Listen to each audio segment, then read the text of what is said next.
Hello मेरे दोस्तों, मेरे बुज़ुर्गों, मेरे नौजवान साथियों, मैं डॉक्टर मुशर्रफ अली।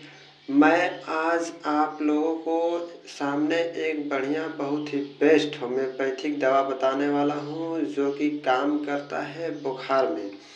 बुखार बहुत पुराने समय से आ रहा है और लंबे समय से आ रहा है। बुखार आ कर के फिर छूट जाता है, फिर आ जाता है। मैं उसका कारण बताता हूँ।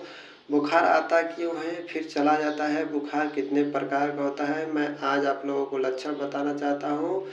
बुखार के लक्षण बार बार बुखार आना और बुखार वायरल इन्फेक्शन या इन्फेक्शन की वजह से भी हो जाता है और ऑटो इम्यून बीमारी की वजह से भी हो जाता है और कमजोरी की वजह से भी बुखार आता है। और मेरे दोस्तों, बुखार के अलग अलग स्टेज होते हैं। जैसे कि पहला स्टेज है कंटिन्यूड फीवर।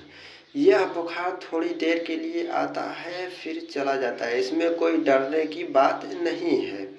और जो दूसरा बुखार है उसका नाम है रेमिटेंट फीवर। और जो तीसरा बुखार है उसका नाम है टाइफाइड फीवर। इसको एंटेरिक फीवर भी कहते हैं या फिर मियादी बुखार भी कहते हैं। और जो चौथा बुखार है उसका नाम है टाइफस बुखार। यह बुखार एकाएक आ जाता है और फिर वापस चला जाता है ट्रीटमेंट करने के बाद। और एक बुखार है जिसका नाम है मलेरिया फीवर। मलेरिया फीवर मेरे दोस्तों, यह बुखार ज़्यादा देकर आता है, पूरा बदन में दर्द कंपन हो जाता है। यह मलेरिया में पूरा ठंड लेकर आता है बुखार। और एक बुखार है जिसका नाम है काला आजार फीवर। काला आजार फीवर मेरे दोस्तों, यह बुखार जो आता है, इस बुखार में पूरे बदन में भी दर्द हो जाता है और तिल्ली जो है स्प्लीन वो बढ़ जाती है, इनलार्जेड तिल्ली हो जाती है। और मेरे दोस्तों, एक जो बुखार है डेंगू फीवर। डेंगू फीवर मेरे दोस्तों, यह बुखार में बहुत तेज कंपन लेके शरीर में आता है, पूरा हड्डी तोड़ करके बुखार आता है, लगता है कि पूरा बदन टूट रहा है। और इस बुखार में प्लेटलेट डाउन हो जाता है। यह बुखार के टाइप है। और मैं अब उस टॉपिक पर चलता हूँ, दवा का नाम बताता हूँ, कौन दवा किस फीवर में काम आता है। मेरे दोस्तों, मैं दवा का नाम भी ऊपर में लिख दिया हूँ जो कि नाम है इप्टोरियम परफुलेटम। इप्टोरियम परफुलेटम को मेरे दोस्तों उस कंडीशन में चलाया जाता है जैसे कि बुखार बहुत तेज हो, पूरा बदन तोड़कर बुखार लग रहा है, पूरा ठंडा लग रहा है, उस कंडीशन में आप इप्टोरियम परफुलेटम को चला सकते हैं। और इप्टोरियम परफुलेटम मलेरिया के भी केस में चलाया जाता है।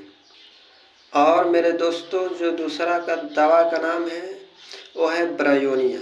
ब्रायोनिया को उस कंडीशन में चलाया जाता है जैसे कि शरीर में सुस्तीपन हो, बार बार प्यास लगता हो, उस कंडीशन में आप ब्रायोनिया को चला सकते हैं। ब्रायोनिया बहुत ही बेस्ट होम्योपैथिक दवा काम करती है। और मेरे दोस्तों, एक और दवा है जिसका नाम है फेरमफास 12X। इसको टैबलेट के बाइकेमिक के रूप में चलाना है। फेरमफास उस कंडीशन में चलाया जाता है जैसे कि बहुत तेज बुखार आ जाता हो, पूरा चेहरा लाल हो जाता है, पूरा शरीर भीग जाता है, उस कंडीशन में आप फेरमफास को चला सकते हैं। और फेरमफास ब्रोंकाइटिस के भी केस में चलाया जाता है और सर्दी जुकाम खांसी है उस कंडीशन में भी आप फेरमफास को 12X चला सकते हैं। और मेरे दोस्तों, एक दवा है जिसका नाम है चिराइता मदर टीचर। चिराइता मदर टीचर को उस कंडीशन में चलाया जाता है जैसे कि पुराना बुखार हो, बार बार बुखार आ जाता हो, उस कंडीशन में आप चिराइता को चला सकते हैं। चिराइता जड़ से बुखार को ख़त्म कर देता है और हड्डी का भी बुखार ख़त्म हो जाता है इस चिराइता से। चिराइता को मदर टीचर के फॉर्म में पीना है। और मेरे दोस्तों, मैं पीने का नियम बता देता हूँ। इप्टोरियम को पीना है 200 पोटेंसी में 3 बूंद सुबह और 3 बूंद शाम के। अगर छोटा बच्चा है, 15 साल से नीचे का है, तो उसे 30 नंबर में दिया जाएगा, 3 बूंद सुबह 3 बूंद शाम। 15 साल से ऊपर है तो उसे 200 पोटेंसी में दे सकते हैं। ब्रायोनिया भी 200 पोटेंसी में 3 बूंद सुबह 3 बूंद शाम को दिया जाएगा।